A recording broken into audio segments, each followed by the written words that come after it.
Hey guys, welcome back to my channel. So in today's video, I'm going to be sharing with you a what I eat in a day. These are, I know you guys love these videos. These are some of your favorite videos to watch, so I'm always super excited to bring you another one.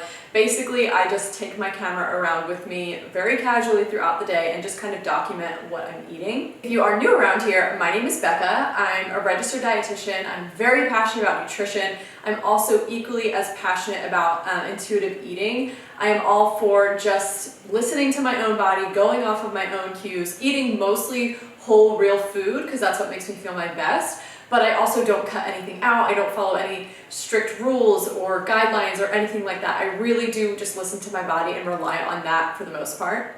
I'm actually gonna be launching a nutrition and intuitive eating course for you guys in the new year. So I have a wait list. I will leave the link for that down below. This is just to get information on launch and what the course is going to be about as it gets closer to the actual launch, which will be in the new year. But I'm super excited about it, and I know that a lot of you guys are too. So again, I will leave that link down below if you want to get more information about that course and my coaching program that goes along with it. But without further ado, let's jump into today's video so I can share with you guys what I'm eating. All right, so that big manly arm is not mine. That is my husband preheating the oven because he made us breakfast this morning, and honestly, he makes us breakfast most mornings. The baby still gets up throughout the night, so he usually gets up and gets breakfast going while we have a little bit of a slower start, the baby and I. So anyway, he most mornings makes us a Dutch baby. I've shared this before. I even have an entire video just strictly on how to make it here on my channel. I can link that for you guys here in the cards. But basically it is a healthier spin on a classic Dutch baby, or also called German pancake. And it's basically a giant, airy, fluffy pancake that you bake in the oven. And I love it because, well, number one, it's delicious. Everybody in my family likes it. My toddler loves it. We've even started feeding little pieces of it to our 8-month-old. She likes it too. And basically it's a bunch of eggs, just a little bit of flour, so it's much more protein and kind of fat heavy versus carb heavy with traditional pancakes. And all the ingredients are very simple. It's organic flour, eggs from our chickens, some milk, some a little bit of maple syrup for natural sweetness, vanilla, salt, those kinds of things. Super easy. Again, I have that exact recipe if you guys want to make it. I know so many of you guys have made it since I've shared this, and you guys really seem to like it. But I will say my recipe is, like I said, it's kind of like a healthier spin. Most of them have sugar added and maybe just aren't quite as wholesome. But this is my wholesome version of a Dutch baby. And it's also so easy to make. You literally just dump everything in a bowl, whisk it up, and then pour it in a hot buttery skillet, stick it in the oven, and it is just beautiful when it comes out. It's puffy and it's giant, and my toddler always loves just looking at it. She's always so fascinated by it. It's just a crowd-pleasing breakfast all around. So like I said, you just pour the batter into a skillet. You do use quite a bit of butter, as you can see. It's probably why it tastes so good. And then you just pop it in the oven and you bake it at 425. So you want it to be super hot. Excuse me. And then when it comes out, it's just giant and fluffy. And we usually top it with a little bit of maple syrup. And then we usually always have some fruit on the side for it, just to kind of balance out the breakfast, give us some fiber and antioxidants. But yeah, that's what we had for breakfast.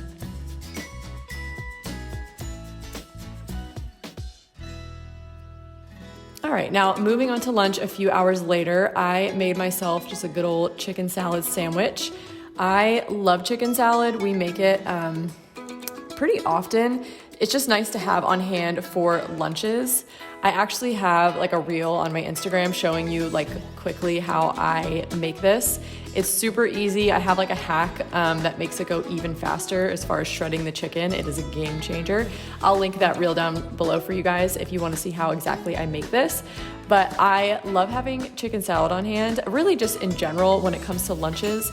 I don't really like to cook lunch. It's the middle of the day. I don't want to stop to mess with my workflow. I'm usually just like in the zone. So I like having some kind of like protein prepared, and then I can easily make a lunch around that. So today I decided to have, a sandwich with the chicken salad, and then on the side, I am having just some dressed greens with this balsamic dressing that I get from Wegmans. I love this dressing. It's my favorite. The ingredients are really good, super tasty. And then I just added some strawberries on the side as well for a little bit of sweetness.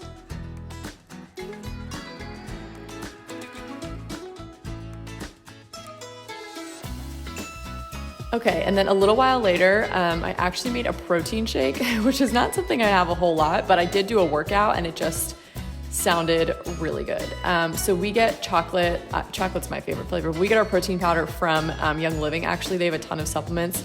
So I use their protein powder because it tastes the best. I also just really like the ingredients. And then I do milk and protein, and I usually do like a half a banana as well, but we just didn't have any. So I just didn't do any fruit. I just kept it like strictly a protein shake, but it literally tastes like a milkshake and it's so good. And again, good source of protein, and it just sounded really good after I did a workout. So that is that. And of course, always have to let Rosie lick the peanut butter spoon. Does anybody else do this with their dogs? She knows when somebody's making a protein shake, she just comes running because she knows she's gonna get some peanut butter. Okay, so moving on to dinner. So I made one of my favorite go-to meals. We actually hadn't made it in a while, and that is burger bowls. I've also shared this on my channel before. These are a great weeknight dinner. Simple to make, pretty nutrient dense, and they tend to be, again, a crowd pleaser, at least in my house.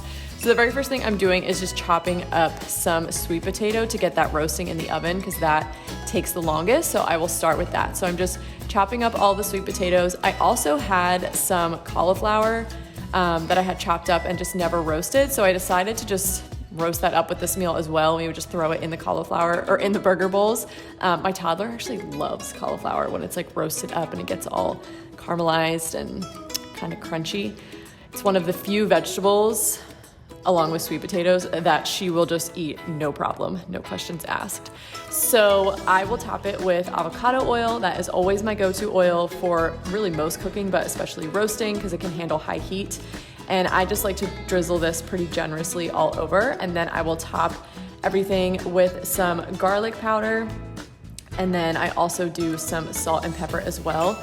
Typically when I roast vegetables, that is my trifecta: salt, pepper, garlic powder. And as long as you roast them hot enough and long enough, they will be so delicious. Roasted vegetables are easily probably my favorite way to eat vegetables because they get caramelized and delicious. So once I got sweet potatoes in the oven, I moved on to the skillet portion of this meal, which starts with sauteing up some onions. So I'm just chopping up one like medium-sized onion, and then I will get those sauteing in my skillet. And again, we're trying to get these a little bit caramelized, like cooked down, a little bit translucent. That's kind of what we're going for. And I'm cooking these in avocado oil. And then I go back to my chopping board. I am just slicing up some romaine lettuce, and then I will clean this. And this serves as kind of the base for our burger bowls. And then as you can see here, the onions have totally cooked down. That's kind of what we're looking for, a little bit caramelized, a little bit brown, nice and soft. And then I will just take those off the skillet, put them in like a separate bowl until it's time to eat them later. So I am putting some ground beef now in my skillet because these are burger bowls, so we're gonna be using ground beef. We get our ground beef from a local farm, and it's grass-fed. They treat the animals super well. I love, whenever I can, getting meat directly from farmers. This is one thing that we always do with beef, and I'm slowly trying to convert myself over for that, or to do that with all meats and just store them in our deep freezer in the garage like we do with beef, but one step at a time. So anyway, so I'm just cooking up that beef. I add some garlic powder again, a little bit of salt, a little bit of pepper just to season the meat. And I basically just cook that around until it's cooked through. And then it is time to make the actual burger sauce. So I always eyeball this, you guys. I don't have exact measurements to give you. I don't think it really matters if it's exact because I literally eyeball it every time and every time it's delicious. So I do like mostly mayo, and then I do a little bit of ketchup, a little bit of barbecue sauce, and then just about like a spoonful or so of pickle juice, which might sound weird. And then I usually sprinkle in a little garlic powder as well. And you just incorporate all of these ingredients together. They will eventually be very well incorporated and it becomes like this smooth, it's kind of like Chick-fil-A sauce. Do you guys like that? My husband is obsessed with Chick-fil-A sauce. That's what this reminds me of, but it makes such a good topping for the burger bowl. So I will start by just laying the romaine in there, and we're just going to build on top of that. So I'm going to scoop in a bunch of those nice roasty sweet potatoes. I honestly could have let these go a little bit longer, but it was just time for us to eat. It was time to get a move on the day. We needed to get our kids to sleep. I don't know if you guys can feel me on that. Anyway, so loading it up with the veggies, and then I'm gonna top it with those nice sweet caramelized onions. Oh my gosh, I love onions. And they also get kind of like crispy on the edges when you cook them this way. It's just so good. Then I added on some ground beef, and then I'm just going to top it with some crunchy pickles, and then of course the sauce right on top. And that's it. So it's super easy, but there's a lot going on, a lot of different flavors, a lot of different textures. There's like creaminess, there's crunch, there's veggies, there's beef. It's just a really easy but well-rounded, like satisfying meal, and we love it.